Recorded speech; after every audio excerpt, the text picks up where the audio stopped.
Hey, yo, what's going on, guys? We've got episode number 53 of Marvel Yap today, an entire year of Marvel Yap. Thank you guys so much for 1 year. We're going to be talking about some OTA predictions, the Golden Gauntlet, and are they releasing too many cards in Marvel Snap each season now? It's kind of crazy, but let's go ahead and jump right into it. And as always, we're joined by the hostess with the absolute mostest. A year of hosting with that beautiful, beautiful mustache and those glistening blue eyes. How are we doing today, Dance? Doing well. The mustache hasn't been here for a year, but the blue eyes definitely, I think, have been. Actually, I went back to the first episode because I just wanted to see the differences in us. Mm-hmm. And, you know, it's only a year, right? But still, I'm like, yeah, we definitely look different. It's just, it's not like a big difference, but like I look back then, I'm like, huh, yeah, I do look noticeably younger. Tuck, noticeably younger. Both of us still looking great, obviously, but like, not saying anything against that. Of course not.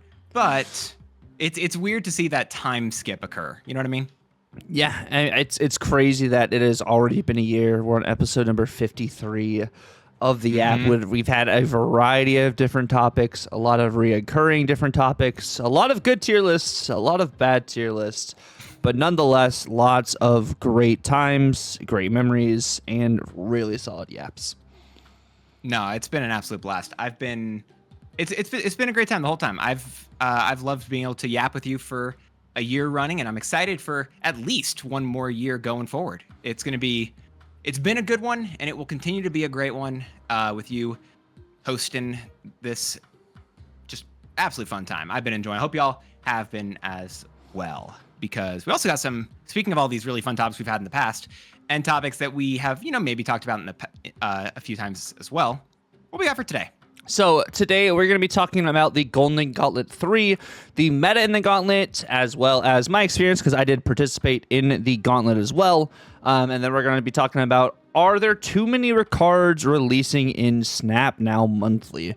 Is that an issue, or is that actually a good thing? We're going to talk about that. Maybe we'll agree, maybe we'll disagree, maybe we'll fight, maybe we'll kiss, who knows? And then we also will have our OTA predictions at the end of the yappage as well. We have actually 4 cards kind of each we're going to be talking about here. Some of them you guys probably think of as well, and then some changes that we think might spice things up a little bit. But starting off, Dance, we had the Golden Gauntlet this weekend. There was over 1,047 entries into the Gauntlet itself. I managed to finish the Gauntlet 5-1, and I finished in 56th place out of 1,047 people. And anyone who finished 5-1 qualified for the World Championship Golden Gauntlet in November. So I have qualified for the Golden Gauntlet in November, the World Championship Series, and I brought Black Knight into the Golden Gauntlet, and it was not Agatha Black Knight. It was a Hulkling Infinite Black Knight. Okay. You know what? I'm glad that you were able to do so well. I feel like Agatha's definitely come back in full force, I feel like, with the introduction of Redshift, which has been a lot of fun. Redshift's the only card that I was like, I think every other card like that basically is, over this last month has been really cool, really interesting. But I feel like the Redshift really took a lot of the highlights. So I actually I stepped back from him and kind of was like, you know what? Everyone else is brewing some fun stuff with him. I'm going to let that happen. We'll let them do their thing. And it's been, what is it? I'm glad that it's been such a fun time. Oh, dude, I got a fun split on my Lady Sif, unrelated to anything. I got Frosted Glass and Snowflakes, so I threw on the same border you got there. Ooh, okay, that's freaking hype. I like the Lady Sif just has some banger variants too, and that's a pretty solid split. But no, I think with Redshift especially, I think Redshift is the card of the week this past week. I don't think it's the card of the month. Not just yet. I think it's way too early to say that, and I don't think when you see some of these cards that are going to be coming out later this month, I think Redshift had the fun factor and the way it elevated some of these, especially Agatha. Honestly, I have been playing some Agatha as well, but I've been playing hella Agatha, and it actually is really strong, really good, And not a lot of people are playing Stardust right now, unless you're Safety. And I ran into Safety twice on ladder yesterday, and he had Stardust pretty much both times. Yeah, so I got cooked. I've played against Safety a couple of times as well recently, and I was like, yeah, it's Stardust end of turn stuff, right? Yep, and he's got Mobius too, so it's just like no fun. Yeah. So I was talking about how I absolutely hate Stardust, bro. I did hit Infinite using Stardust. You need to apologize to everyone here on Yap about. I would like to. It's been a year that I've been lying to everyone, so I'd like to apologize for lying for these 52 previous episodes of Marvel Yap. I'm a traitor. I don't know what else to say. I mean, it was a full tech build. It was basically, I don't know if you saw. It was basically just like it's clog, but then what if you just didn't care about getting clog because you just weren't getting any clog because Stardust just said, nah, chief. Yeah, this is what Dance was running, guys, and he sent me this. He said, Tucker, I am ashamed. I said, uh-oh, what happened? And then he sent me this, and I was like, who hurt you? So I was just like, who actually hurt you? Where has Dance gone? He is literally on the dark side now. What is happening? And yeah, it is this freaking tech pile, which I haven't seen like anyone really playing anything like this like since you sent this to me. So like, yeah, I actually think, for what it's worth, I do think Sentry and Doc Ock are like really fun cards to use with Stardust. Like, I know it's meant to be a tech card, someone against your opponent, but straight up, just using them for yourself, Stardust for yourself, was so sick. It was a lot of fun just on that bit, actually. And it makes it so Gladiator doesn't sell for you either, because Gladiator doesn't pull a card down and stuff. So there are plenty of times where your opponents can also use that for your favor, but there's I went into the season, dude, really kind of thinking a lot less of the meta and all this stuff, and but I've definitely, as a little bit of time has gone on, I'm like, you know what? I may have been harsher than I should have been. I don't know. I'm gonna wait for because we got another card coming out this week. It's gonna be pretty fun. We got some other card coming out next week as well. It's gonna be interesting. Especially the last week's gonna be very interesting. I'm excited for the end of the season. What end of season Dance is gonna be thinking here. But I mean, we're talking about all the stuff where we're pushing to Infinite. You were pushing obviously inside the Golden Gauntlet right now, and there was and I wasn't able to do it. I had a bunch of stuff going on at the time. What was the meta like? What was the experience like? Because obviously you were able to make the qualifiers for the first round of qualifiers. I think there are 3 rounds in total, right? Yeah, there's going to be 2 additional Golden Gauntlets to be able to qualify for Worlds. That'll be at better times for a lot of people in other areas. There will be one more focused for European time zones. And then I think the next one after that one might be either more towards the Asian time zone or more towards the Eastern American time zone. I don't know necessarily about that one. I just do know there's going to be a European time zone one for sure. But I was really thinking I was going to be facing a lot of Invisible Woman first steps. So I kind of was like, this is the list I'm very confident in that I can just kind of go more vertical.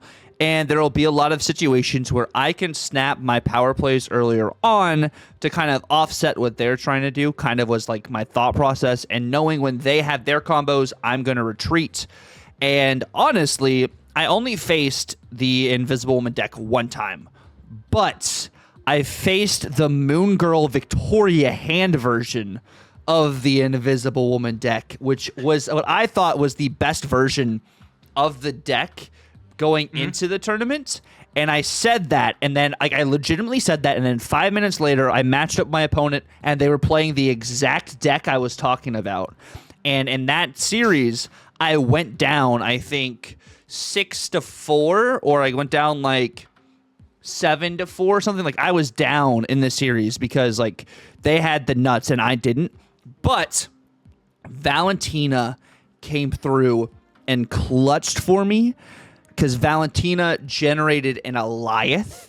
And oh my. Yes. And so that's good. So the Alioth straight up, at that point I was just fighting for priority to be able to get the Alioth value.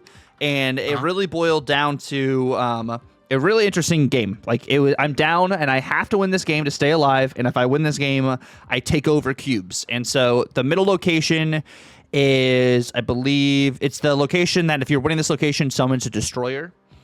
Asgard Besieged. Yes, Asgard Besieged. And so I have Victoria Hand on curve. I have Infinite on curve. But this is how the turn goes. I'm going to try and do it as fast as possible because if it was on the main broadcast, if you guys did not see this on the main broadcast, turn 1, we get Project Pegasus. And I have Infinite in hand, so I play Infinite down onto Project Pegasus on turn 1 because you've not played a single card because the game just started. Sure. And then but also on turn 1, my opponent plays Mirage, and I have Victoria Hand in my hand, and it is this cheapest card I have. And I know I'm going to my opponent, who has also Quinjet on the board too that turn. So they Mirage middle, and then turn 2, it turns into Asgard Besieged. They get Victoria Hand middle. They get on top of the Mirage there. And I'm like, well, I need to play my Victoria Hand out. So I play my Victoria Hand out. Third location reveals it is Mojo World. And so at first, I was like, is there a way I can actually compete for Yggdrasil? Or Asgard Besieged, sorry. Because if I compete for this, then I have a Destroyer, so I have more power on the board. But nonetheless, I was like, you know what? No. I'm going to try and do Mojo World instead. Try and see if I can fight for priority, because I do have Cosmo and I do have Juggernaut. And so I try to just keep priority there. I put, my Frigga onto Mojo World. And I'm like, okay, we're in a good spot now. And so then I set up, my opponent, of course, wins middle location because they have freaking Victoria Hands everywhere. And then I set up for Mojo World and just trying to take over Mojo World because I know since I have Infinite on the far left lane that they really can't compete with my Infinite right now. So I will always be winning that lane. So I just need to fight for priority. So win another location. So I fight for Mojo World instead. I play Valentina. Valentina generates Eliath on turn 4. And I'm like, okay. With this in mind, on turn 5, what I need to do is I need to play my Eliath, and I need to play, whatchamacallit? It has to be Eliath into my Victoria Hand in order to get, like, the extra value here. And so that's what it was. Turn 4, I played Victoria Hand, and I played Victoria Hand, I think, left, and I played Valentina on right, just to be able to have, like, priority. So then on turn 5, I snap into my opponent on turn 5. I'm like, you know what? We're going in, all or nothing, baby. And I Eliath, it hits Invisible Woman, and it hits a Victoria Hand. What I forgot to mention is that on turn 4, they had played Moon Girl. So they had already another copy of my Victoria Hand in their hand before they Moon Girl. Oh, God. So on turn 5, when I Eliath, I hit one of the Victoria Hands for Moon Girl, and I hit the Invisible Woman first steps. So I have priority going into turn 6, and I'm like, okay, I should win this. How many cubes is this game for? This is for 4 cubes. I'm down. Okay. I'm down. What should we call it? 6 to 4. So this is my lifeline. This is literally my lifeline here, and I'm like, I just played Eliath. I hit their Sue. 100% we're staying in this game. And so then it comes to turn 6. I have priority because I have the most power on Mojo World, and because I have Infinite on one lane.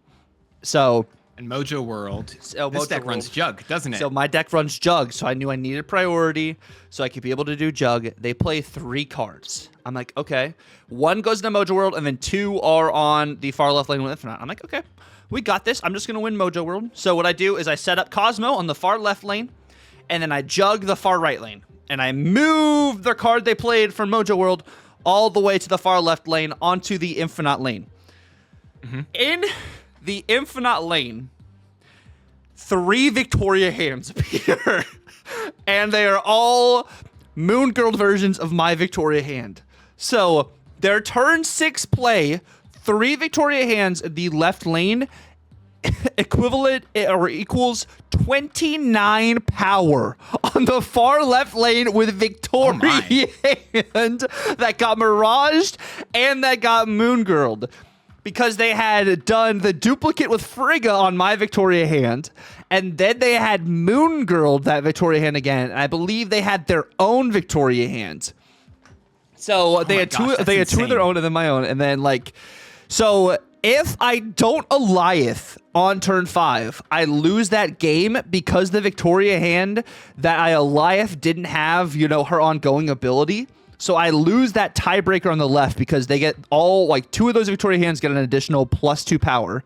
So I would have lost after the turn 1 Infinite. And then I go into the final game now. Because I won that, I got the 4.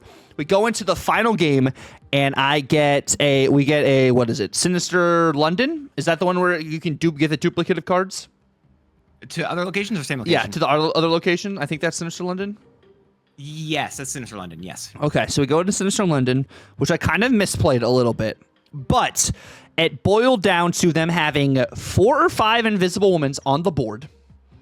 But the only end of turn card they had was Sunspot. So I had to boil down to, I snapped into that game, or I think maybe I snapped into that game, or I knew that game was going to be the game. So, like, I had already got my Infinite on the board. I had gotten a Destroyer from Valentina. So I play my Destroyer in the middle location, not on the Sinister London, because I don't want to destroy the additional Sinister, or I don't destroy the additional Destroyer. I want to make sure I had what's going on. And I have a Hulk. My Hulk is the 6-drop I get from my Redshift onto the Infinite. Okay. So I play Redshift. So I play that onto Sinister London, and I let Fate take over because I was like, here's what's going to happen. I am up a lot of points here in this middle location, in this far right location. They can't compete in right. But they have 5 Invisible Womans on the board. So if they just float with Sunspot, I lose the game. So I was thinking I either hard commit left, play my Hulk left, and with that Hulk, I pray that they don't play any other cards because they already have 5 power here. If they add an additional 7 and Sunspot floats the entire turn, I'm just absolutely, you cooked. Or if they play the stuff here and, like, my Hulk's not enough power, I just lose the game. So I played my Hulk onto Sinister London, and I said, I'm just hoping it goes middle. Literally, I was like, I hope this card goes middle, which I could have set up Black Knight with Redshift, so I could have had 2 additional, Ebony Blades, but that's in hindsight, thinking about it that way. I was thinking about board space. I didn't want to get locked out because the far left location that I was talking about as well was the location that moves your cards at the end of turn on turn 5. So I had to... Strange Academy, I think. Yeah, so I had to play with that. Like, I was like, with this location stuff, I don't want to clog myself because if I clog myself out here, I'm kind of just cooked, especially against an end of turn deck. I can't really compete with anything. But I play Hulk on the Sinister London. Hulk then goes to the middle location where Sunspot's at. I have Destroyer there, and they're clogged on the right, so they can't do anything on Sinister London.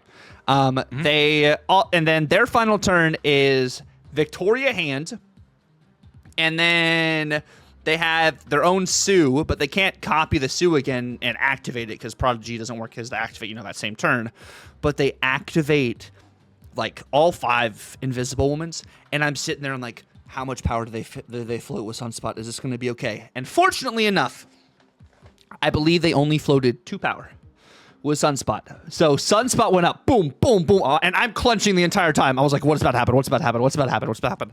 And I win the game. And I beat the Invisible Woman first steps deck with the Victoria hand and all the high rolls that they had. And I go crazy. Like, I scream to the stream and everyone's going freaking crazy. Like, having everyone watch was just so awesome. I had people coming in. They're like, yo, I just saw this on the main broadcast. That was absolutely amazing. Love the comeback. Like, great reads and everything. Like, it just felt incredible that Black Knight, with my tech cards being Cosmo and Jug, beat the Invisible Woman first steps freaking Moon Girl deck. I was like, yo, this is amazing. I have hit a peak right here, and now let's see what happens the rest of the tournament.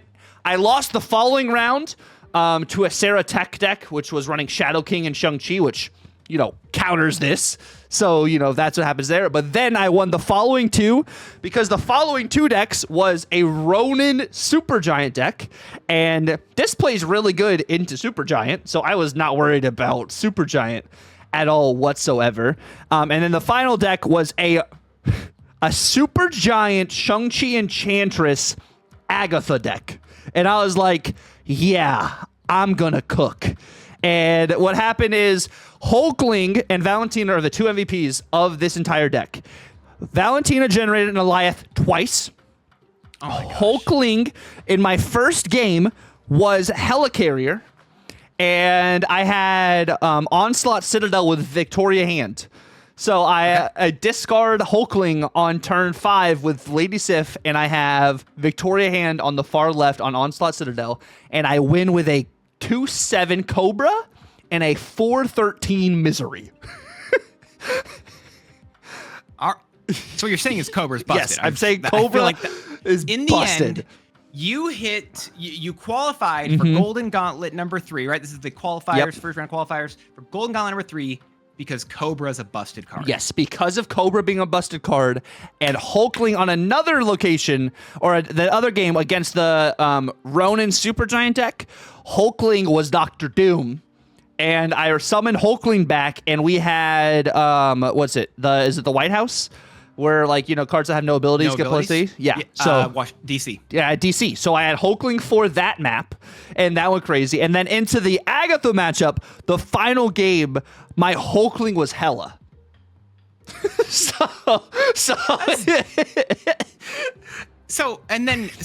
At which point did Ben Brode personally call you up and say, "Don't worry, I got you. Well, Second Brady came in my stream at the very beginning of the stream, and I got to talk to Brady for a little bit, and we were talking about it. And he blessed me with great RNG for the tournament, and I really do think what helps this a lot is Redshift being an out. And what happens with something like this, with Black Knight, there's a lot of instances where your big cards do follow all the way to the left and you don't draw your Lady Sif. Or you get into a situation where it's okay, well, I do have my Lady Sif, I do have my Blade, but I need something else. And I think what I really like about Redshift is it generates a new card for you, and especially in a tournament setting, your opponent doesn't know what it generates. And so I have Redshift, I have Hulkling, I have Valentina as 3 different cards that can generate unknowns, that can be snap conditions that my opponents don't know about until it happens. Yeah. And that's a big deal. That's the best thing I think about this in a tournament setting, which is why Victoria Hand style decks with an Iron Patriot and even a Mirage, of course, depending on what your opponent's doing, and even the Moon Girl version of what they were doing in Invisible Woman First Steps. If you can get that combo going, your goal anyways with a lot of these Invisible Woman decks is to get an additional Invisible Woman, so you have other ways to scale power. So if you have, another Invisible Woman or another Prodigy, but then you also have the Victoria Hand to buff those cards, that's another hidden stat line that your opponents don't necessarily know is going to happen, especially because Victoria Hand kind of hides that ongoing power a little bit herself. Because even when you're playing Victoria Hand and you see Victoria Hand as a copy in your hand, you see only the one on the board boosting itself. But if you play that additional Victoria Hand, you're going to boost the card you just played as well. And I think there's just so much unknown and math you really have to do with this. And I think that's another reason why the Invisible Woman decks are doing so well, is because some people aren't taking the time to do math. Also, because the deck is incredibly good and, pretty busted, I feel. I'm not going to discredit that at all, but it is a lot of mental math you have to do to really wager if you can be into those matchups, which kind of feels like a Mr. Negative in a sense. Sometimes you're well, if I math here, this, and that. But honestly, if you look at the top 8 dance as we move on to that, there is, 2 Invisible Woman decks that made it into the top 8 of the tournament. I know it's very small for you guys here on screen. This is the only graphic we had for it, and I'll list off the decks we have, Dance, and then I'll let you take over from there. But we have. Well, actually, before you do that, I will say if y'all just because legitimately, just on your first bit, because I don't want to take too much time away from not what you've done, because it was sick. It's so much cool stuff. That's just insane. It's the great gameplay, and it is really awesome stuff, which is why I'm excited about this Golden Gauntlet, this World Championship series of it. I mean, if y'all don't, y'all should love it, right? Y'all love this type of stuff, so please give Tuck the support he deserves, support he needs. If you see his passion about this, and it's a couple days later. You should be catching it live over on twitch.tv/Tucker, TUCCRR, where he's going to be doing all this stuff live in the moment. You're going to get that live hype, which you think he's pretty excited right now? Imagine how much more it was at that moment. Trust me, you want to be there. over on Twitch. And if you don't want to see the live content, maybe you can't see it, he's got some great content over that he puts up his TikTok, on his YouTube, as well as he does post on Twitter as well. TUCCRR, all those places. Check him out. He's absolutely amazing. If him yapping about for the last 20 minutes about this tournament has to convince you already, I don't know what will. Come on, it's been a year of us yapping. You got to do it. But talking about these decks here. Competitive Snap, guys, I'm so glad we're finally doing tournaments and like Marvel Snap is actually hosting it, because I feel like it's what they needed to do to bring some viewership back and everything too, because viewership is a little right now. But what we had in the top 8 is we had Sizer playing his newest rendition of his move deck, which is not move bounce. It is just a move kind of control style. And he went against the person who ended up winning the tournament, who was playing... This is crazy, okay? The opponent was playing an ongoing list that also had Cannonball and Electra. Yeah, I saw that stuff, which is really interesting that we're just putting Cannonball, Electra in these decks now. Cannonball working because Mercury obviously has the ongoing synergy, which is a really fun shout. It's definitely a really cool deck to see that one took home the tournament. There were a lot of really cool decks. Obviously, for what it's worth, Sizer was playing a move list that was using Cosmo and Eliath because they need to. We'll talk about the top list a little bit more in a second. We also had an end of turn deck from Orion, which was using the new Stardust, which had Invisible in first steps. You then get to another Spectrum list. This one not using the Mercury Cannonball, but still did pretty decently, getting to the semifinals at minimum. Then going over to just a good stat cards list, kind of Surfer-esque stuff, which was pretty interesting, pretty fun from MLS. But of course, Brick Squad, if you know them as that, playing a very interesting Kaori, Merlin, Agamotto Hulkling list, which was something to see. And of course, Erishim by Scorched Ice, and another end of turn deck by Detonator. A lot of really fun decks, a lot of really fun pieces. These are just top 8. Obviously, there was a lot more variety in the meta, a lot more people playing different things. But yeah, there's so much really cool stuff just in this first Golden Gauntlet, and because it also, I know people have been saying, and I feel like I've been one of them, who's saying that Invisible Woman First Steps feels a little bit too good. Same time, Invisible Woman First Steps, it didn't win. It didn't win, and it's very interesting because like Ongoing definitely is one of those decks that is really good into that. And Enchantress, if we look at the top 8, was only in one list in the entire top 8. And I'd say it's like halfway in there because it's an Erishim list. Yep, exactly. And I think that's something to note too, is like Ongoing stuff has not really been an issue, I don't feel like, necessarily on the ladder. So going into a tournament, people weren't really teching for Enchantress stuff. They were more teching for a lot of this Invisible Woman First Step, which is why you saw a lot more of the Supergiant play. And you see like a lot of different options there. Of course, you have Stardust making its headway into the top 8 as well, which is very interesting because some of these other matchups too, hard counters kind of one of the other decks in this, but they were on opposite sides of the bracket. And also like seeding is very important, I think, when it comes to some of these tournament settings too, because it might be you have a hard counter like if you face them on your side of the bracket, but because you guys seeded differently, they might have a worse matchup on their side of the bracket. So it really boils down to what you'll see in the finals. And I think, honestly, in the finals here, this really boiled down to more of a, how you play the deck kind of thing. I don't think one deck necessarily countered the other deck. Because you have Prodigy, so you have any of Cosmo, and, you have in Foxen's deck, you have Cosmo to be able to counter, like, the Prodigy and Juggernaut stuff. But you also have like Negasonic and other things on Detonator's deck to potentially offset what Fox was doing. So it was just really interesting to see like this type of matchup. It wasn't like, oh, this is 100% going to go this way, this is 100% going to go the other way. It felt like a pretty fair matchup, which is something I think we kind of wish for when it comes to like a championship matchup. Definitely. I think the only one that felt like it was a bit one-sided potentially was the Fox versus Sizer. Yeah, I'd say, because Mercury, I think, just does a lot of heavy lifting in that matchup. Yes. But that's not saying that, it was just Mercury. Like the deck, the card, the whole thing came together in a really interesting way, really cool way, which I liked. I thought it was really awesome, and I'm stoked for this next Golden Gauntlet qualifiers 2. Hopefully, I'll be able to actually be in this one because I'm not good at staying up late personally. I just break at a certain point. So I'm hoping that one's gonna be better, and I won't have anything else at that time. But yeah, there's just a lot of really cool stuff. And to every single person who competed in some way, shape, or form, congratulations. If you didn't compete, there's 2 more rounds of qualifiers that might be better for your time zone. Jump in at those times. I'll be in one of those. I'm excited for the opportunity.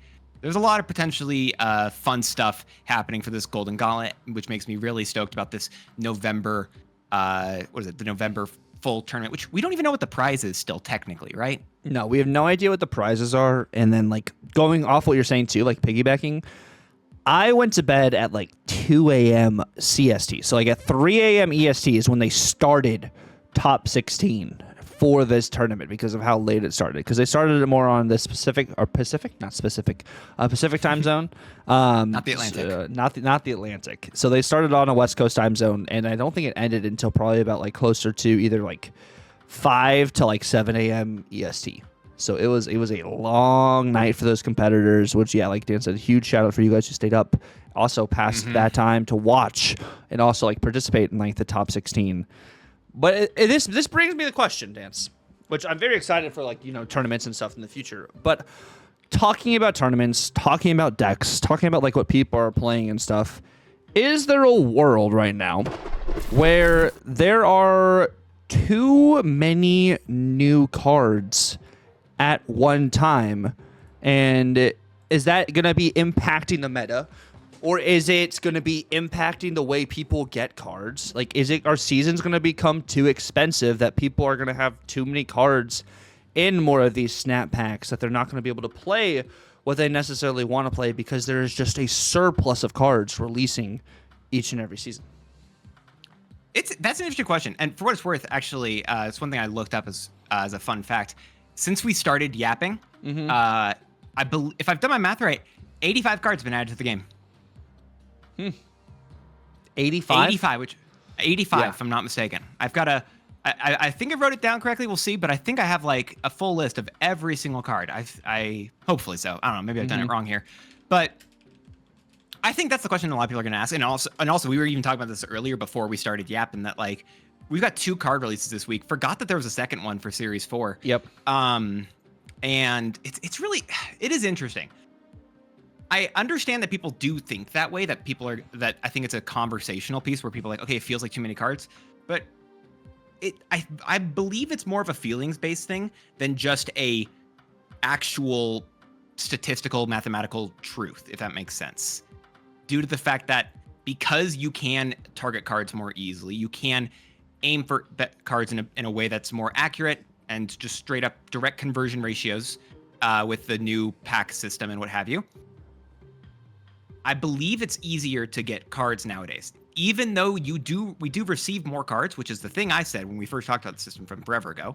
I said, this is going to be a thing where people are going to complain about getting too many new cards, and it's going to be an issue. And I said that like 3 or 4 months ago, and we're seeing a return on it.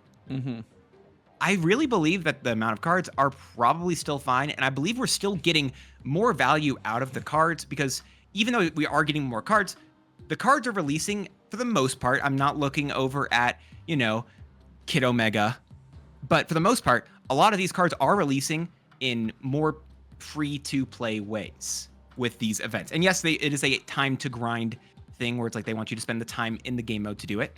Sure. So maybe you can argue the quantitative amount for straight up just spending money versus your time. But you do get, just in terms of the amount of cards you're gaining by everything, it is incredibly, in my personal opinion, better than what we had before. One of the biggest parts I think about that is the duplication protection. Yeah, the duplication protection definitely helps, but I'm trying to think of like just the cost of buying new cards when it comes to like the collector's tokens, and trying to see like some of the people that maybe are lower down on their collector's tokens, like if they want to get every card this season, right? There is 3 Series 4 cards that are straight 2 packs, so that's And those seasonal packs are 2,500 tokens, right? So that's 7,500 tokens there. And then if they want to get the Series 5 cards as well, that's 5,000 tokens. And that is 20,000 in total. 20,000 in total. So they need to spend 27,000 tokens to be able to get like 27.5, yeah. Every single card this season. Granted, I mean, every 120 collection levels, you get an additional 3,000 tokens. But I'm wondering if this will continue to add up. And if we are getting 10 every single season, I don't know how many people are going to be able to maintain. Of course, that's why, you target packs and stuff, right? But like spending 25,000 to 30,000 tokens like every season to get every card. That's the big thing. And I'm going to say, and I'll give the opinion that no one likes, and I'm going to say it anyway. That's if you are someone who is, and I know this is an opinion that's disagreed by, but this is the opinion that it's thus far it has seemed like Second Dinner has. Buying the season pass does not equal collection complete. Straight up. And that has not and will not be a thing. Even before, it was only, I think, 75% chance for it to be fully complete with that. If I'm not mistaken, maybe it's even less. I don't, because you get the randomness of everything in there. And that was a big deal. But the fact that, again, the duplication protection is a big deal, including the fact that I think, as much as we said duplication protection, all of that actually was reliant on Second Dinner putting cards that were actually good in spotlight caches. And that didn't happen often. Right. 9 times, especially in the last, I'd say year of spotlight caches. We had times where, what was it? I think we saw Kate Bishop go in one spotlight cache 9 months after she got added to the game. Same with Blink. Blink only went into one spotlight. Yeah. Which is insane to me. So I understand that the perception about that where people are like, okay, cool. But now this amount of stuff feels like it's weighing bigger and bigger. Don't go for all the cards. There's a lot of cards that came out recently that I don't think I'm probably going to come back to. Yeah. I'm going to be honest, in a month or two, I don't know how many people are really going to be playing, the Nightmare play rate has dropped down significantly. What is it?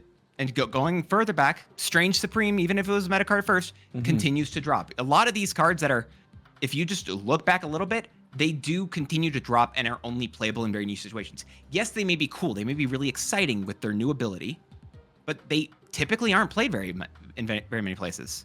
And I don't think that should be something that people are consistently trying to go for, because it just doesn't happen. Like, these cards aren't that good. I understand people are like, okay, cool. Guess what? 5 YouTubers put out a video about this new card. Seems like a blast. I want to play with it. Yeah, for one, that's how YouTubers, it just makes money for them. If they use the new card in the deck, straight up, new stuff performs better in YouTube videos than old stuff does 9 times out of 10. Yeah. Secondarily, as people, we just like new shiny. Yeah. And so when we see all of these cool new shiny things, and then we realize that we can't get them for free with this, and then we get this question like, hey, are there just too many cards getting released? I don't believe we are currently at a place where too many cards are being released. I think we could very quickly come to a spot like that. But I don't believe that we are currently at a place where too many new cards are getting added to Marvel Snap. I think the amount of cards that they're doing are still giving you better value in terms of than what you had in the past, as well as you just don't need all the cards. And that's something I've said repeatedly. And I feel like we've talked about this before.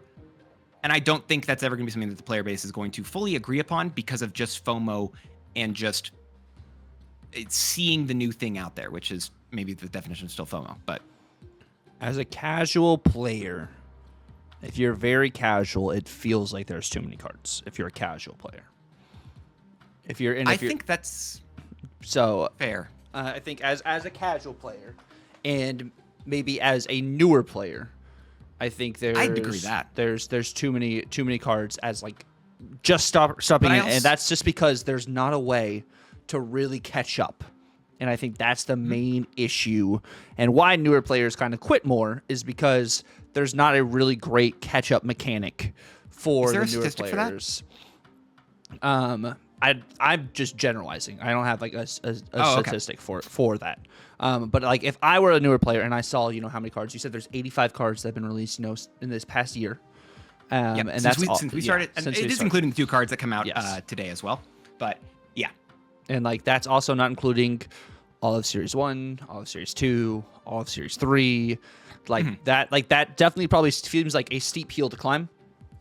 And I think if you do want to be collection complete, you kind of have to spend money at this point to kind of get to collection complete. And I think from like season to season, even like unless you have a surplus of tokens, you need to either be using your gold to like level up your collection track or be grinding some of these game modes to get currencies. Like it's definitely a lot of cards, but like you said, you don't have to get every single card every season. Like that's like generally, you know, that's what you tell people. You don't have to get every single card every single season, because you know. But like the FOMO plays a huge factor. But like what I'm really hoping is that we have 2 new snap packs coming later this month. We have an X-Men focused snap pack, and then the following week we have a Destroy focused snap pack. And I believe both of those snap packs are going to have a Series 3, a Series 4, and a Series 5 tier for all the style, the theming for that. And I'm really hoping that those themings help people catch up more. And if that is something they can fluctuate and rotate like every week or every 2 weeks or so, that I think will help with this new card kind of system with how many we're getting to help people catch up. And I think targeting more, it will be even better if there are more cards to target. But at the same time, they have to be good cards to target as well. Like that Nightmare example. Like Nightmare was good that week, but he's not really a good card. And it's kind of like it feels bad. I'm opening my seasonal snap pack right now because let's say I'm trying to get, you know, the Fallen one. Like, you know, next week. I'm trying to get the Fallen one. But instead I get Nightmare because I didn't open, you know, these past couple weeks. And it's like, well, now I got to save up another 5,000 tokens to open again. And I think it's like that's the gotcha kind of aspect of this game. And it's because, you know, if you don't buy this card now, you're going to diminish your chances of getting the card you want a little bit later just because the way some of these packs kind of work and stuff until they add more like theming to it.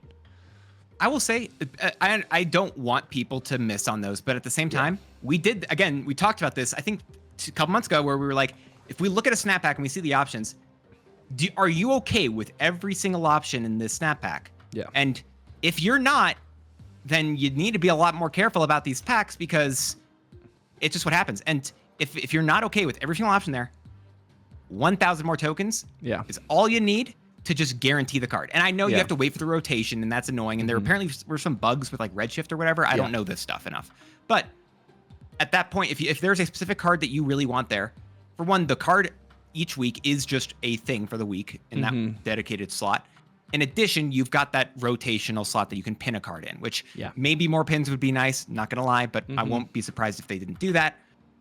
I do think that if there are people who are going to be, I don't have as much personal empathy for people who grab a snap pack, see the options within the snap pack, and then get upset at said options in the snap pack.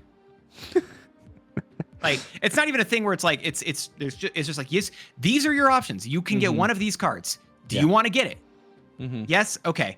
And I know it's similar to the collection or the Spotlight Cash token system that we had before, where it's like, okay, cool. You're going to get one of these 3 things. You're going to potentially get like a Series 4/Series 5 card, which, by the way, I said it then, I'll say it again.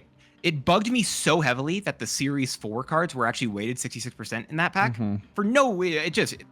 One of the reasons why I will also just not defend that system, including the fact that duplication protection was not a thing. But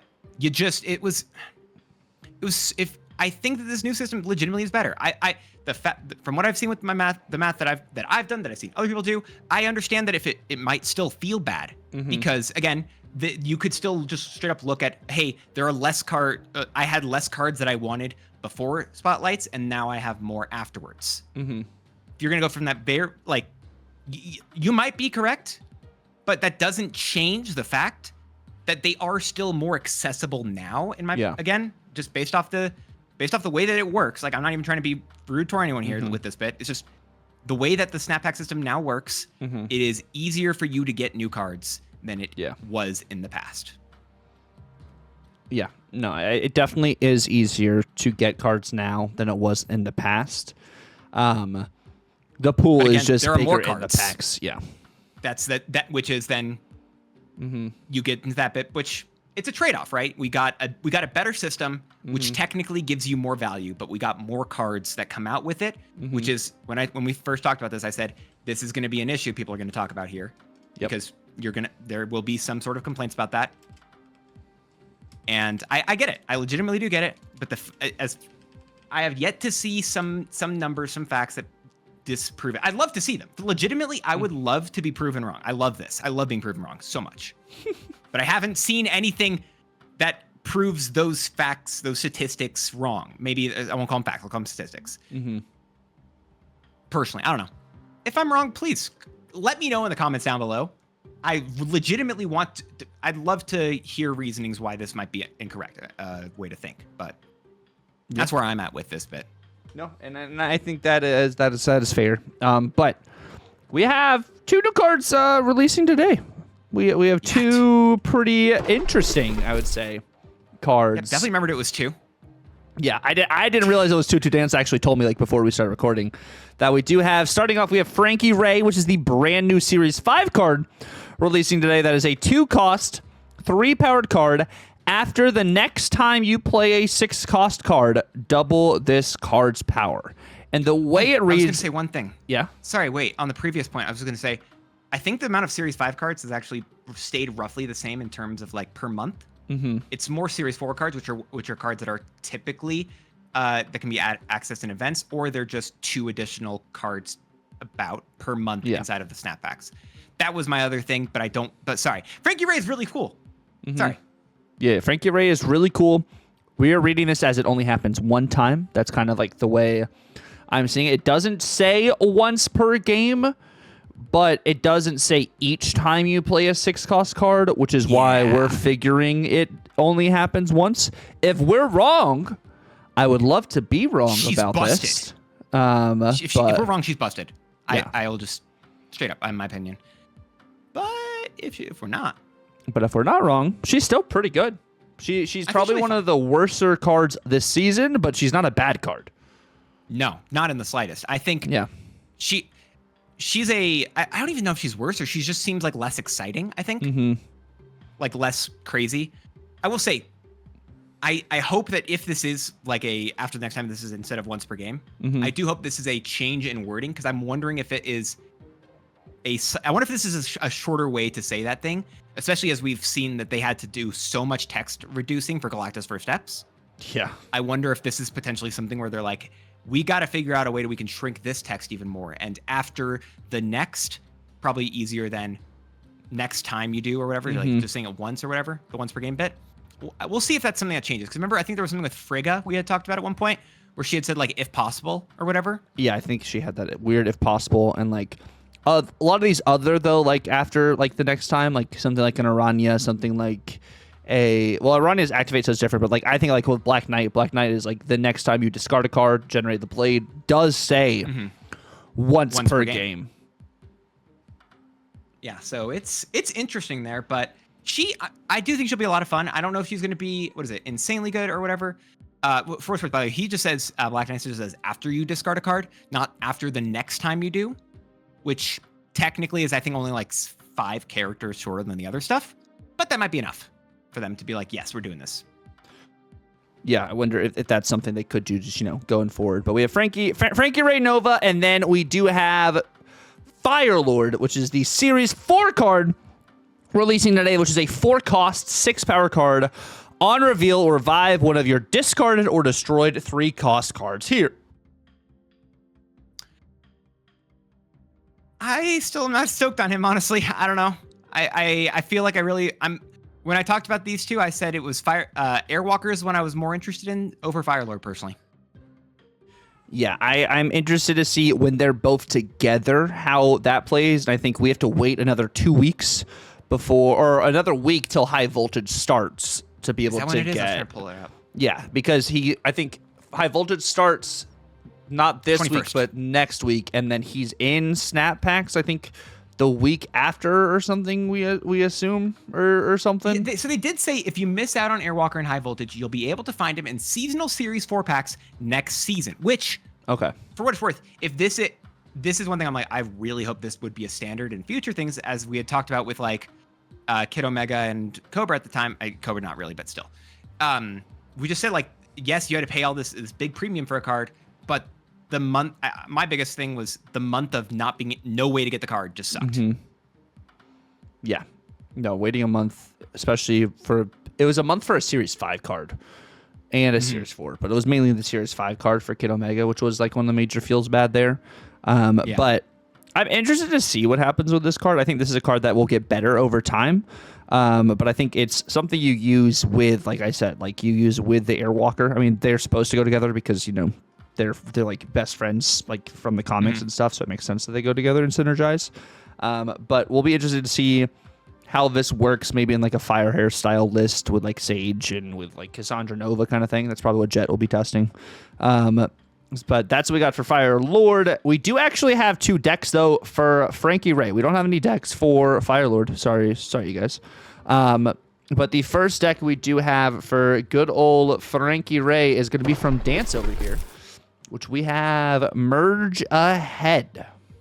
So this list, I will say, is very contingent on the fact that this is only once per game, straight up. And this is a list I had talked about I had played this list in the past, and it wasn't amazing, but the fun thing that I really enjoyed with this was you just basically took either Nico on the 2X mode, you could sometimes go Sage as well, or you go Spaz and Shaw, and you just keep buffing that one card repeatedly, and then you just Zola it onto the other locations, and you move away from that wherever that one thing is, and you typically can dodge some annoyances. So it's one that I really want to try with Frankie Ray. Again, with that once, was it the next time after you play that 6-cost card? That's just a Zola, in my opinion. If you just play Zola, then you get a lot of immediate value there, and just doubles the other 2 locations wherever it is. I think the only card that might be a potential issue here, legitimately, might be an armor, but otherwise, I like this deck. This is one that I'm probably gonna be like, yeah, you know what, may not be the most meta of the decks that I'll go for, but it feels like a lot of fun. I don't know about the decks, and I know you've got it, and I'm interested in how she's gonna do in a deck where you're gonna be wanting to like play. You have a lot of different 6-cost cards. I feel like the thing that interests me more so potentially is the fact that you can just put more numbers into her, and then that doubling matters even more then. But I don't know. Yeah, no, what's cool is like if you do like buff her with like an Agony, you have Nico, fantastic, Hulkbuster, Penny, you know, and then you like Frigga to get like an additional Frankie Ray is like really interesting in the sense that like your opponent has to be wary of when are you going to double Frankie, and then like what 6-drop are you playing? Like, do I need to play more power into this Frankie lane because her current power right now is going to double and it's going to get better, or do I need to play for the 6-drop and try and counter what's going on there? So like very interesting, I think, like in theory, like what happens here.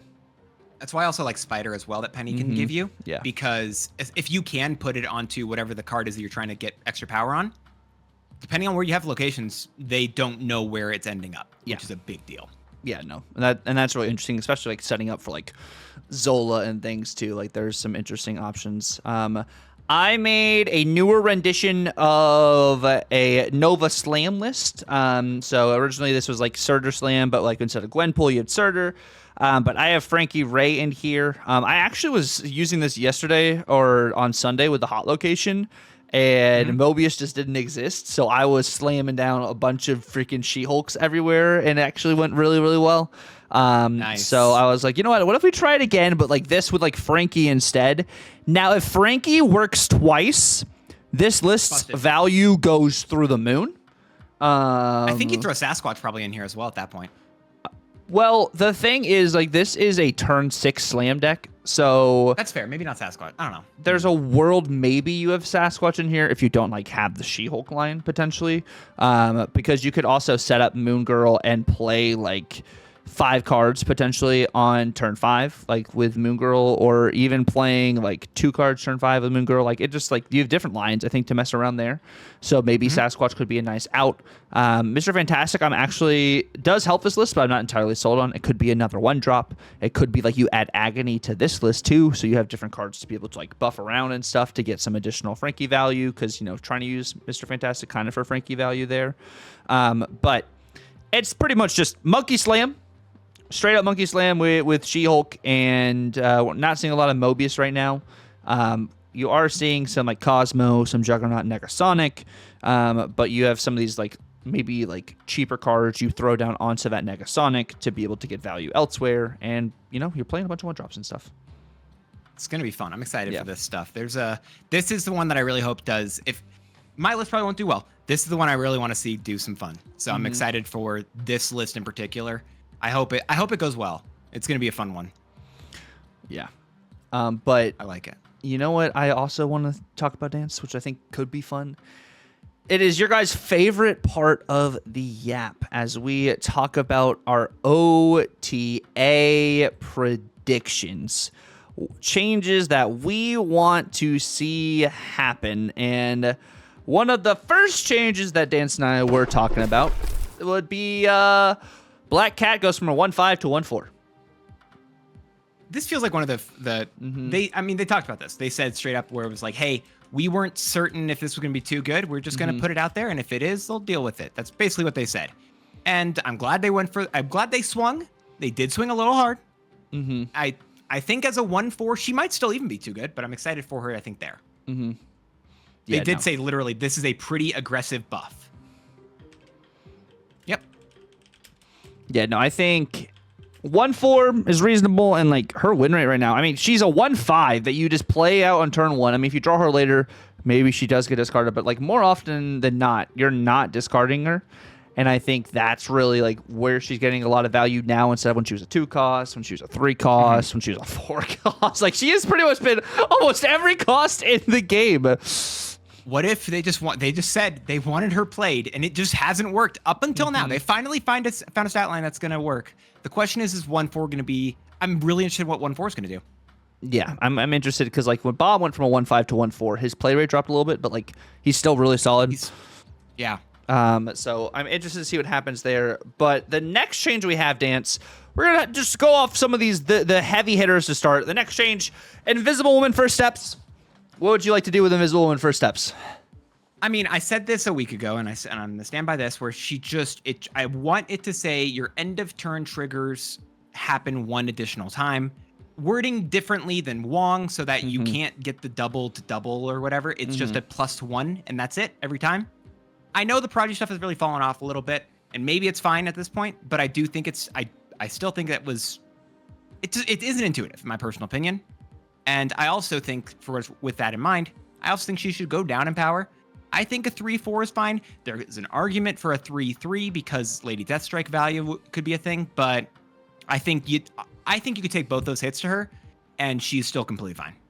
Yeah, I would love for her to go to a 3/3, but I'm also thinking like logistically they might be waiting for Invisible Woman stuff until we see what Cosmic Ghost Rider does. But that's also waiting another 2 weeks before like another OTA again. So like I don't know necessarily if that's what they're gonna do, but like this card is selling probably a lot for them, so they might be thinking about that.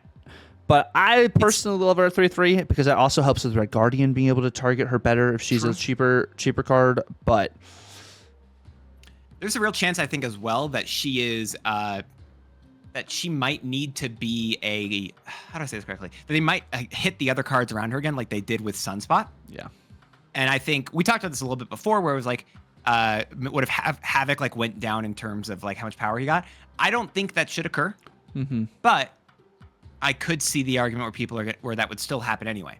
And so it could be something where we see some other card like that get the power, because those cards, we talked about this as well, again, when we were just like discussing all this stuff and pre-stuff, y'all didn't hear it, but we were saying that those cards have a very good win rate because that's when they're played.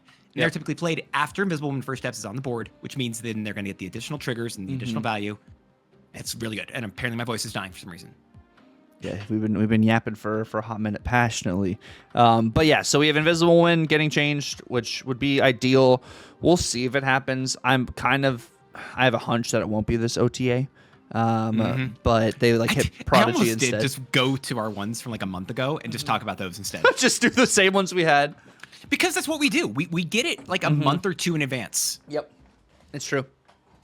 Yeah, like for what it's worth, a month ago, it's not the ones we're talking about today, but a month ago, we had talked about in terms of OTA stuff.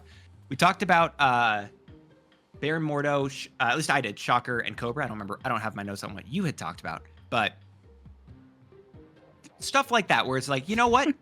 They're typically delayed in the way that they give their OTAs in comparison to what we're thinking. So maybe they're just waiting for more time to give the actual information before than we typically want to go for. But yeah, I think this is a fair one. But what do you got? I think I got an extra one than you today, but you should still at least go for something else here. So I have Victoria Hand going to a 2/2. I think she's just incredibly strong. And I think because like her stats itself, of course, losing a point of power, it does, get her to be even more of a Red Guardian target. But I think we kind of need a lot more Red Guardian in the meta right now, if we're being honest, because of like all the stuff that's kind of just flying around willy-nilly. But I think 2/2 doesn't completely nuke this card either, because even Friggaing this becomes a 2/4, and then all other stuff. It's mainly you're getting the buffs on your generated cards itself, and I think this is just something I can see happening. I'm okay with her at a 2/3, but I wouldn't be surprised if she gets hit to a 2/2. So here's my thought on this one, because I've seen this topic going around as well. My potentially bad hot take is that I think rather than talking about her, I think Frigga should go back to 3/3. Really? Because if you look at a lot of these top decks that are, the decks that at least have been in the top, I feel like Frigga has been in a lot of them, including the Victoria Hand end of turn list. You've got in the past, like the Bullseye Dakin deck, which was also putting out a very large amount of power that also Frigga slotted directly into. And maybe I'm wrong. Maybe she doesn't need any issues. Maybe that's not the thing there. But they did buff her from a 3/3 to her current 3/4 stat line. And I don't know if that was really needed. Yeah, was that also that wasn't prior to Victoria Hand, was it? I'll pull that up here and try to verify this bit. But oh yeah, it also hits Move Bounce, which is getting a really good card next month potentially. Actually, no, Frigga, because Surtur came out in November, right? And that's when Frigga came out with Malekith and everything. Yeah, so she released on November 5th and got buffed nearly a month later. And Victoria Hand came out 1 month after that. Yeah, no, I don't hate that. I don't hate Frigga losing a point of power. I don't hate the Victoria Hand as a 2/2 either, but it's just when I've seen both of these things being talked about, I feel like Frigga's the card I've seen more of, but just everyone points to Victoria Hand as the culprit, which I get. Victoria Hand puts down a lot of power, and it's probably fair for a 2/2, but also I do think Frigga's a really good card. Yeah, I mean, I think that's a very good, fair argument, I think, there. What do you have as your next card, Dan? So which one do you want to talk about? Do you want me to just throw one of your other cards on screen? Throw one on. Hit me with it. Cannonball can go to 5/7. He doesn't need. Listen, he got his extra point of power when they did some changes to Cannonball, and they brought him down, they brought him back up, they tried to balance all this stuff, and it made sense that they've literally have gone back and forth as of now. But we have Mercury in the game. He can go back to 5/7. Yeah, I don't hate him going to a 5/7. I don't think it kills the card either. No, me neither. I don't want the card dead. Yeah. I just think it's just a little bit too good. If Black Bolt can't be a 5/8, Cannonball can't be a 5/8. There you go. That's the answer I want to hear from my man. Let's go. That's the answer. That's it. That's all we needed right there. Simple and done. You know what? Easy stuff. Never easiest argument I've ever made in my entire life. Let's do it. And then let's make 2099 a 4 cost again, so he can have another enabler with Zorn. And that's all I have. That's all I have for 2099. I don't think this helps the card really all too much, but he has another card that enables him to get a move. I don't care what they do to it. I don't think I I have yet to hear anything that sounds like it's going to matter with this guy straight up, other than just let him destroy multiple things. Yeah.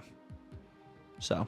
Which I wonder how busted it really must be if you can just like, you go like, would it just make it's like Hercules and you would go Rania, Iron Fist, like all these cards would probably just get like insane amounts of value.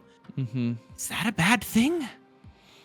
I don't know. Maybe it is. You have maybe this as top end for a Hydra Stomper, pretty much. Yeah. Honestly, like, is it so busted with this? I don't know, potentially. But like, even if straight up, if they made him a 5/6 that destroyed every single time, I don't even know if he'd still be good. I don't think they could do 5/9 destroying every single move because of the combos you could probably pull off. Well, if he destroys any card at a 5/6, I think that's pretty strong. Like every time he moves, I think that would exponentially boost the value of this card. I just realized. Hold up, talking about their wording things. He said in comparison to Frankie Ray, he says the first time. I don't know. Just want to throw that out there. Maybe Frankie does go off twice. God, that'd be busted. Because it doesn't say the first time you play a 6-drop. It says after the next time. Which. They probably also could. They probably could have just changed this to after the first or after the next time you move to another location. Yeah, because then there's by the way, who is it? There's the Batroc should say after you move a card or after a card moves, he moves as well. Because he's really the way he moves can be really confusing. Anyway, I want them to buff this card. I don't care what they do. I don't know. Maybe something's busted, maybe something's not busted, but I agree with you here. I'm gonna throw up an easy shot for myself here, real quick. Let's throw in Rock Slide. Yep, just give him a point. 4/6, done. Cool. Okay. It's a free point. Doesn't change anything. And I've got an extra one than you today, so let's go into one that's probably gonna be a bit more controversial here. I'm gonna talk about Fenris. What do we think about Fenris? Bro, this card could be 3 cost and still be good. 3 cost Fenris? You want him to get buffed by Surfer? Yep, I know it's insane, but yeah, I stand by a 3 cost Fenris Wolf. I don't know. I think it's just a really good card still.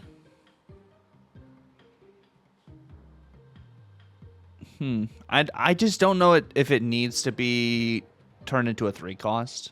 I know it has a really good win rate and a really good Q rate right now, but it's not necessarily just because of this. It's because like the tech pieces around it, kind of thing, and the way Negasonic is playing. It's been consistently in these best decks. It feels like for I think a bit of time, where it's been like even when Thanos was one of the better decks, it was using the Fenris stuff. Yeah, he's just been around consistently, and everyone around him's getting hit other than him. He's one of the only destroyed and discarded cards that actually is good. Yeah, which maybe that's why they're like, we have one of these. Let's not destroy it. But at the same time, I'm like, what if they did? I'm interested to see what a 3 cost would look like for Fenris, but I don't necessarily know if he needs to be there just yet. I think I need to see more stuff on him. That's fair. No, that's fair. That's why I said I was throwing in one that you probably wouldn't agree with as quickly. So that's fine by me. What we got? This is, I think, your last one, if I'm right? Yeah, my last one is I'm talking about Thor. I would like for Thor, of course, we talked about Mjolnir getting extra power. Like I'm totally cool for that. But I'm also wondering if we can make Thor a 3/5. Yeah, it's interesting. I don't know if they could, but it probably would be fair. That's one that I'm like, yeah, but I don't know. I don't even know if it makes him good. I think if they added 1 point to both Thor and Mjolnir, he might be okay. If they do that, or what if they made Thor the same text as Beta Ray? They both have the double. I don't think they would do that. I feel like it's interesting that they're different.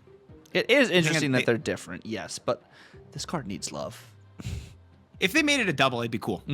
I'd love it. I don't believe that would occur, but I would love it. No, I think the whole deck in general, I think like the Thor deck needs some love. Like the fire stuff is cool, but it's so combo heavy, and this is such a combo heavy card. Like there's got to be something they could do to make like Thor better and to make that just Asgard kind of stuff just better. I'd agree. I want something cool. There's something interesting there. I don't know what you have to do there, but I would definitely love to see Thor become, I don't know, just better in that way.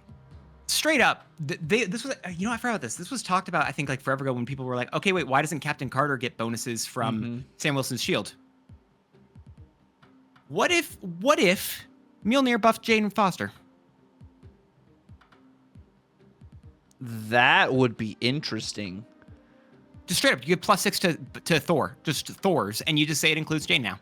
And then doesn't Stormbreaker? What if Stormbreaker? You don't want Stormbreaker not to Jane, but like, what if Stormbreaker did some stuff for Thor too? What if the hammers were a little bit more universal? I wouldn't mind it if it legitimate if they made them universal. That's a no. That's if you're talking about the Thor's package getting changed, I want that. That's a great one where the hammers can be universal. That's what I think would be interesting here. That's what you've sold me on here. I'd love that, where you make Stormbreaker and Mjolnir. Is it just all three of them? Do all three of them just work with it? Like, you just say, each one of them says give Beta Ray Bill, Jane Foster, or Thor, or maybe it's just, I don't know, whatever, because Thor, maybe you say it's the fact that give she any has of the mighty the Thor Thors. You have to go Beta Ray Bill, I think. Yeah, because Beta Ray Bill, I mean, this would be give the Thors. So this would work for Jane. This would work for, you know, Thor himself. And then... you know what? They could even just do the little, right? If you pull up Sam Wilson for me real fast, right? Where he says on his shield, it's kind of similar to this stuff, right? Where if you pull up the shield, you got a little question mark there. And I think if you click it, I think it says any character with Captain America in their name, I think is the way it works, right? Yeah, give any power to any Captain America. So it would be like... Gives power to any Thor or Beta Ray Bill. Yes. That would be interesting if they did that for Stormbreaker. So I don't know if Stormbreaker... They'd have to do other power balancing inside of that deck, I think, which maybe makes it too big of a thing because it's such a big change. Yeah. I still want it, bro. That seems like a lot of fun. That would be really cool. I think we are cooking. No, that's it. No. I know you were talking something different, but that's the answer here. That is totally the answer. You get the cool thing, right? Where it's like Endgame, where what is it? Where I know Cap doesn't do it. You can't give Cap. You cannot do it to Cap, and I love it, but you can't. But Cap, what is it like? Throws the hammer and then catches Stormbreaker, but then Thor catches. He's like, no, give me this. You have the small one or whatever, right? Like, do that whole fun thing there. That's it. That's what I want to see happen, where they just, that's cool. That's so cool. I love it. Yeah, no, I think that would be so much fun. No, that's actually, I'm so sold. You've sold me so heavily. God, I love that idea. Oh, that is so good. But Dance, I don't have the card that you want to talk about for your last thing, so I need you to talk about him over Mjolnir. I just want the Mad Thinker to get an extra point of power. Listen, I don't care as much about him anymore. We were talking about this whole like redesign of the Thor package. I don't even care about that card anymore, right? I still want that, but like, sure. Mjolnir, Beta Ray Bill, and Jane Foster, right? Like Thor, everyone works together. This cool. Now I'm so. No, wait, hold up, because then you just make it work. You probably have to lower their base power here, on all of them a little bit. But you still let Mjolnir give maybe he goes like +4 instead, but then you still get the ×2 with the Beta Ray, with Stormbreaker. It gives each of them ×2. So you can combo and put them all down. And then also, like, Negative does not need Jane Foster to be 9 power. Yeah. So. No, like... and also Negative could probably take a hit there, right? So you could bring Jane down to, I'd say 5/7. You put Beta Ray Bill at 4/5. Thor could honestly go 3/3.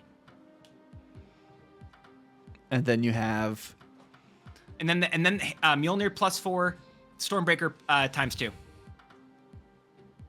That would be really interesting. It's a lot of power, but honestly, is it more power than we're currently getting with like end of turn decks or just other big combo pieces? Yeah. I still don't know. And then you could actually like play Frigga in this too to get some like extra Mjolnirs or Stormbreakers kind of thing. Like you legit get a full Asgard family deck. Oh my gosh, dude, this is the biggest. Dude, it took us a year, but we've finally done our best cook. This is the best answer. This is legitimately the one. If y'all have made it to the end, we give a word: hammer time. If y'all made it to the end and you let us know in the comments down below. Use the words hammer time we'll know you made it to the end there, and let us know what you think at least of this bit, because oh my gosh, dude, this is it. No, I'm so sold here. Yeah, no, I think this is great. And like speaking of like hammer time and everything too, I need you guys to hammer all of Dance's links that are down in the description below. Hammer that subscribe button on his YouTube. Hammer that follow button on his Twitch and on his Twitter, so he gets all the love and support that he 100% deserves. Dance makes absolutely fantastic content, you guys. This man is pumping out videos almost daily now. Like, Dance this past week went crazy. Whether it was with Dawkin, whether it is with Stardust, which he made a freaking Stardust video. Of all freaking cards to make a video on, he hit Infinite and he made a video on it. What? He also made a nice video on Terrax as well. If you guys need a Terrax deck, because, you know, there's only a few of them going around, Dance made a nice Terrax deck. And then if you also want to catch him live on Twitch, where he's going through his snap and he's watching some of these Minecraft shows that are going on too, giving live reactions that you guys can all chat about together, or playing some of these party games with his friends, you guys definitely need to check them out for all of the good vibes and tan lines that Dance do be providing. But all of Dance's info will be down in the description below. Please make sure you guys are following him and subscribe to him on all platforms, because that is free. I just realized, by the way, I just hit 1,000 subs on YouTube. Let's go! 1,000 subscribers for Monsieur Danceroni over here. Sorry, too. I got distracted by that because I know you're doing that, but then I was like, wait, I thought it was close. That's yeah, awesome, I got it. guys. We need to get him to 2,000. That's. But God, I love hammer time. yeah, we love Hammer Time. Thank you guys so much for an entire year of Marvel Yap. We would not be able to do this without you guys here on the video platform as well as the audio platforms. You guys have been absolutely fantastic. For more years to come, we're hoping, as long as Snap continues to do its thing, and more tournaments maybe, or they add more other features. Like, there's definitely ways for this game to grow, and we want this to grow because we want to be able to continue to hang out with you guys. So, yeah, thank you guys so much for watching. It's been real. God bless, and laters.